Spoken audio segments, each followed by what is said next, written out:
You for staying with us on Sunrise this morning. Well, the debate is still on within the oil industry for a move to deregulate the downstream sector, and that conversation doesn't seem to be going away anytime soon. Yeah, because when it comes to petrol prices and allied matters, people are very, very concerned. Especially of the allied matters. Well, some players in the sector are looking at the costs, short and long-term effect of the venture. Others are assessing the impact on the economy. So, joining us for an assessment of the downstream sector deregulation is Mr. Ademola Adigun, who is an oil and gas governance and development consultant, and he's been doing this for more than 17 years. He joins us from our studio in Abuja. Thank you so much, Mr. Adigun, for joining us this morning. Perhaps we should begin with, first of all, where are we? I mean, there's a whole lot of confusion about whether or not we are in the full deregulation regime or we're still inching into it or ebbing into it. What's your assessment of where we are right now? Good morning. Thank you very much. We're on the pathway towards there. We're not there yet.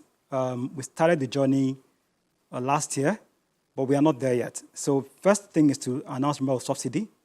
Next is to regulate properly. So what we've done right now is start the journey, but we haven't completed the process. I mean, as of today, we still have marketers playing a major role. We still have issues around price fixing. We don't have template structures to use and guidance. So there's some issues still, but we're on the pathway there. Well, the natural question then would be, so what's this what has it cost us over the years to regulate the downstream sector of the nation's oil and gas? The cost is enormous. I mean, we essentially, from the time we started subsidy, became an oil exporting nation. Let me take an example. If you buy a tuber of yam and all you do is sell the yam, the only value you get is from selling the yam. Now, if you buy a tuber of yam and you dice the yam, you fry the yam, you're likely to make more money. If you buy the yam, you pound the yam, and sell pounded yam, you make more money. Now, if you take your crude every day and put it on ships and go abroad, you're not making any value. There's an opportunity cost for every barrel of crude you sell that you don't add value to in country. So if a barrel of crude is $50, let's say now it's $63, the incremental loss in dollars for not refining it is about $1,648. So what it costs us is enormous in terms of efficiency, in terms of growth. What it costs us to the economy in terms of what we've not been able to provide. I mean, let me tell you right now. Right now, we're doing 1.9 billion a week on subsidies. 1.9 billion to 2.1 billion every week on subsidies. Imagine what that could do to the economy. Imagine at the critical time when we're suffering losses from low exports, suffering losses from production values, what we could do with that. In how many jobs we could create. I mean, you don't create jobs in the upstream. The upstream is a very limited sector because it's a technologically efficient sector. And any sector that has technology efficiency is not a job creation sector.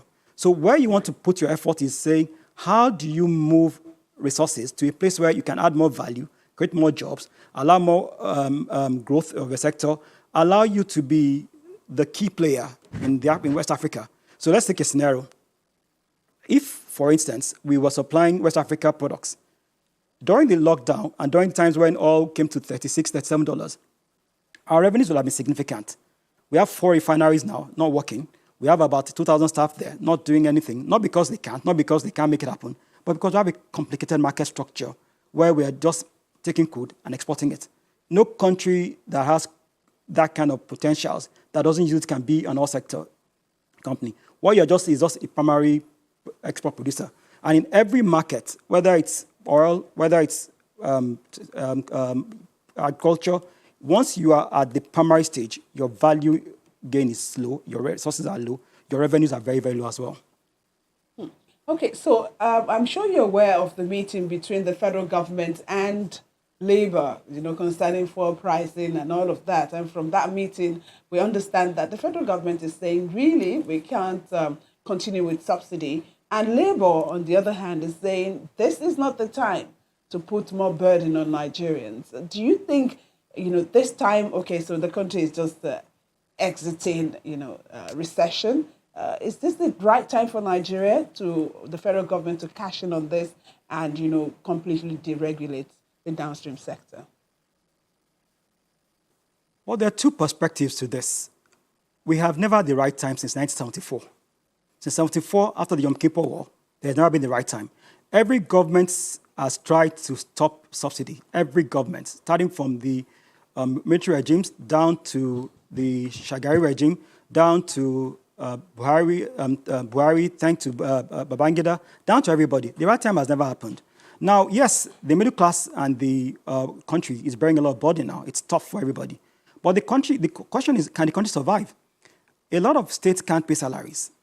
They can't pay the minimum wage. A lot of states can't provide any infrastructure. A lot of states can't do any capital project. Nigeria is going to borrow about 38.7% of the budget this year.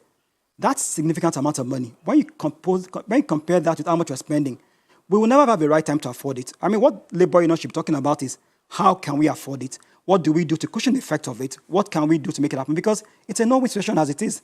You can't continue doing this and spend 2.1 billion every week. And it might go higher depending on FX values. So you keep on spending that. You go back to the system where we're in debt, we have no oil sector anymore, we have no economy anymore, then there's no union. So right now, a lot of states are struggling to keep their staff, very struggling not to pay, not to sack people or get them out of jobs. But there is a challenge. The right time won't come. The right time won't be anytime soon.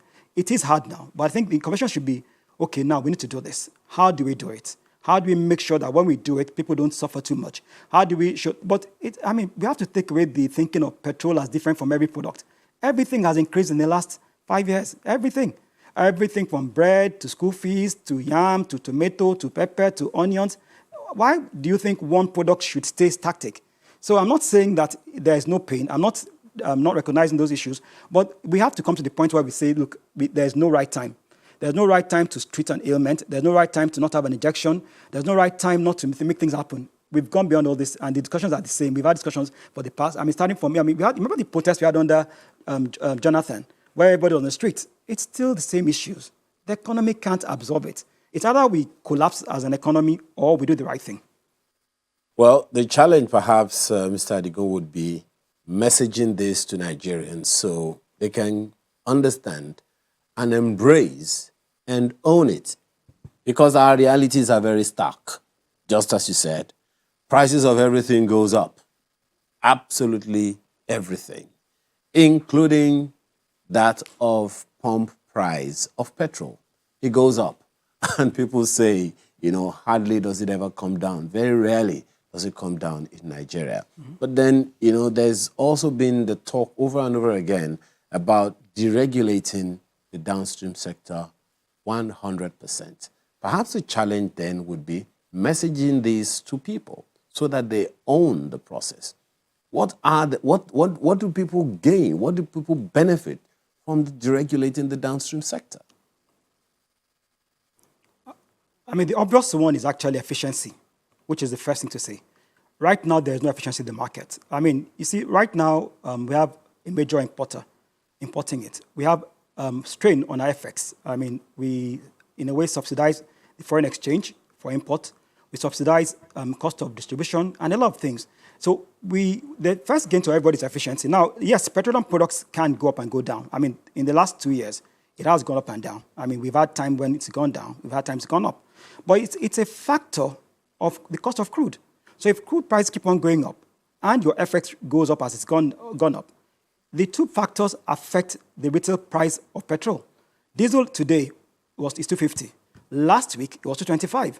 Kerosene, which the poor actually use, has gone up by over 48% in the last 8 months. Nobody has died from that. Now, but there's an emotional attachment to petrol. Now, we don't have jobs. We don't have jobs in the country in the upstream. The upstream employs less than 200,000 people in total. You can't create jobs from an upstream. But the downstream has things. People think of downstream only as petrol. Downstream deregulation covers the whole gamut of refining, petrochemicals, and such, where you can add value and income to the country. The most essential part of it is we save a lot of money we can use for other things. 1.1 billion, 1.9 billion, 2.1 billion every week is substantial money that can go anywhere. Now, I understand the challenges of Nigerians and lack of trust because we've been this route over a lot of times. And every time we talk about deregulation, we come back and say, oh, the savings. And I've always said to people in government, you can't save money you didn't plan for. Savings mean I plan to spend 10 naira, I spend 7 naira. That's a saving. But when you have no plan to spend 10 naira and you spend 30 naira, if you stop spending 30 naira, there's no savings. So every time you tell them, oh, the savings will be plowed back, there's no savings when you deregulate, you move subsidies. When you stop subsidizing a product, you're not saving any money because there's no expenditure plan for it. What you're doing is cutting waste. So there will be gains in job, there will be gains in efficiency, there will be gains in growth. There might be times when petrol price will go down. It's everywhere in the world. I mean, anybody that studies the pattern, if you take any economy, it goes like this, depending on the price of crude and other factors. So it's going to be tough. It's going to be challenging, but we need to create jobs. We need to have an efficient downstream sector. We need to have an oil industry in Nigeria. Right now, I don't call what we have an oil industry. I call us a crude exporting economy. That's not an oil industry. We need to, this crude one day will be over. It's going to always be here. In a few years' time, maybe give it 30, 35 years. Nigeria has a very substantial amount of crude, but the market will have moved on. The crude won't be the real thing anymore, but we can continue a market on other things. So we have to think about the future. What should we tell the children tomorrow when we say, oh, we had crude 30 years ago? What will they see? So we need to move away from this emotional attachment of saying, well, petrol is this. Yes, it's going to be tough. Everything is tough. But again, it's a tough time for the economy, not due to anybody's fault. COVID came.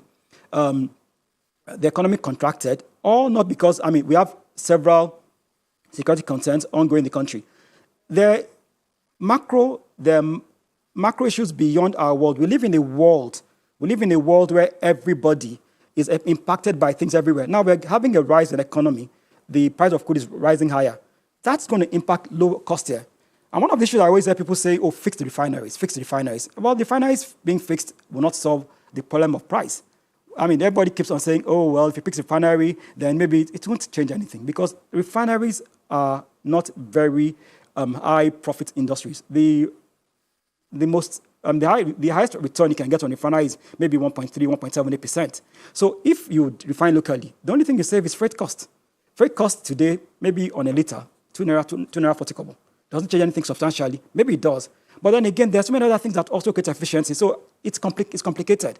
But there are gains. There are gains in terms of the savings we will do, the less pressure on our reserves, the less pressure on our economy, the removal of corruption. Corruption is a big deal. We had that time when we had the Mokodo report. We had all the reports on the subsidy issues. What has happened to them? So we can't continue that system. It's a complicated structure. Okay, I'm glad you mentioned the fact that there's this lack of trust between the people and those in leadership in terms of, okay, so if we remove the subsidy, we are going to use the money for instance, to build roads and all of that. But if you will have to talk about the messaging, as Ayo mentioned earlier, and you meet, for instance, with the leadership of the NLC and TUC and other labor unions, what exactly would you be telling them, for them to, perhaps key into this and see the benefits that you've outlined? Well, ironically, we've done a lot of engagement with labor unions and other trade unions in the last 8-9 years. And the message has always been saying we need to all think about the country first. What is the country? The country needs to exist before you have labor unions. Second message is to say, look, there are no savings. That is where I think distortion comes from. Whenever government says there are savings, the question is from what? Savings come from you have a budget for something, you didn't spend it. Savings don't happen when you don't have a budget for something and you spend money you don't have. What you are not doing is not saving money. What you're doing is cutting waste. So there are no savings to spend on anything else because there's no money for it. If there were savings, why would you be borrowing money at the rate we're borrowing money? The Minister of Finance said we're still going to borrow more money. She's being truthful. We need to borrow more money to sustain the economy. Now, the question is what we borrow the money for. When you use the money on subsidies, you are consuming. Imagine taking a loan from the bank to establish an industry. Then you now take the loan and use it to eat. You can't pay back the loan. You don't have anything to show for the loan, and the loan is still there. That's what subsidies are. Subsidies are consuming both today, tomorrow, and the future. And we're subsidizing beyond Nigeria. I mean, NNPC in the last 4 or 5 years has ensured that products availability. They've done a good job ensuring that we don't queue anymore. But it has been at a significant cost to the economy. The cost of ensuring no queues has been a burden on even NNPC's efficiency and the ability to even deliver for Nigeria. Even on the fact that people don't forget that NNPC manages these assets on behalf of the country and should make revenues for sharing. Now, if NNPC spends a lot of money that's meant for all of us on subsidizing something that not all of us benefit from, it is an issue. The second thing I always tell people is that subsidies are a middle class benefit. That gets people angry when I tell them that, it's a middle class. Well, the more cars you have, the bigger your engines are, the more you enjoy subsidy. I mean, if I have a V8, enjoy more subsidy than if a guy that has a machine who has a very small 1-liter engine. So it's that kind of thing. And you see what has happened with electricity now. Let me talk about electricity now, for instance. As price of electricity tariffs have gone up, we've become more adept at managing the way we use electricity. Everybody's now more conscious. We've all switched into light efficiency bulbs. We now put off lights. We now think about all these things. That will happen with the removal. Now, with labor unions, the first key thing is saying, how do you expect governments to pay salaries? How do you expect them to be able to sustain recurrent expenditures? As I speak today, most state governments spend 90% of the money they receive from the federal government on salaries. IGR-generated revenues are such at low levels. So there's a challenge. Well, clearly there is a challenge, and if there is anything that I'm taking away from this conversation, is that your analogy of taking a loan from a bank just to go have a meal. How am I going to pay it back? Huge one there, but we have to thank you at this time for throwing some light on this conversation on deregulation of the downstream sector in Nigeria. Ademola Henry Adigun is an oil and gas development consultant. Thank you for your time and your thoughts this morning. Thank you very much. It's been nice here. Yeah. Sunrise.